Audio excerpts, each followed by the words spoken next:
Salut les amis, j'espère que vous allez bien. Moi ça va tranquillement. On est là, on profite de cette belle nature, dans cette période de canicule. On boit beaucoup d'eau. Faites-vous-en aussi, ça aide énormément. Bienvenue dans cette nouvelle vidéo. Et je vais vous parler d'une histoire, ou plutôt d'une réalité que beaucoup découvrent parfois trop tard. Et cette vidéo m'est inspirée de l'histoire d'un monsieur que je connais ici en Europe, dont j'ai décidé en même temps de faire réveiller les consciences. Mais avant de commencer, merci de commenter, de liker, de partager la vidéo et de vous abonner surtout, et ceux qui ne l'ont pas fait encore. Ça m'aide énormément, ça aide à me donner plus de force. Parce que plus vous me donnez la force et plus j'ai le courage de faire davantage de vidéos. Parce qu'après ça, on a tout un tas de choses à faire derrière. Le travail, le sport, le foot, beaucoup de choses. Donc votre soutien m'aide énormément. Bien, la vie, vous savez, la vie c'est la vie, hein. Et pour beaucoup de personnes, l'amitié reste l'amitié. Malheureusement. On pense qu'on se connaît depuis très longtemps. On pense qu'on a grandi ensemble. On pense qu'on a traversé des moments difficiles ensemble, que la confiance reste la même. Mais j'ai quelque chose à te dire, toi qui penses comme ça. Vous savez,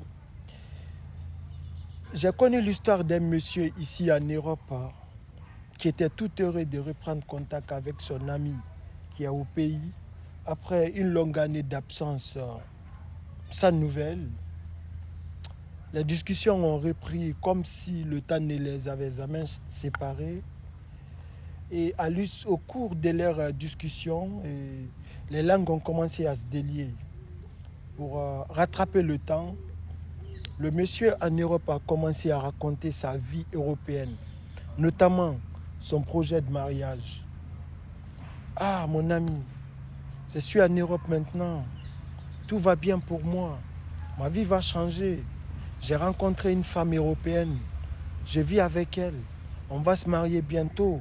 Je vais avoir des papiers. Tu vas voir, ma vie va changer. Voici son numéro WhatsApp. Tu peux même l'appeler comme tu veux. C'est notre femme.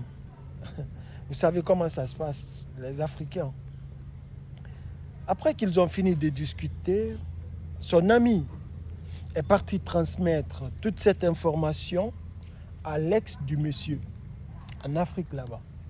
Allah même a communiqué le numéro WhatsApp de la fiancée. C'est belle amitié, hein? Et c'est comme ça que l'ex aussi a contacté la fiancée en Europe et raconté tout ce qu'elle sait sur le monsieur. Résultat final, conflit, incompréhension, problème et séparation, tout simplement. Le monsieur donc se retrouve tout seul, sans rien, tout perdu. Grâce à la confiance qu'il a portée à son ami. Dites-moi ce que vous en pensez, les amis, c'est très important. Et moi, je vais faire une vidéo plus tard pour donner mon avis à ce sujet. Je compte sur vous, on est ensemble. Et maintenant,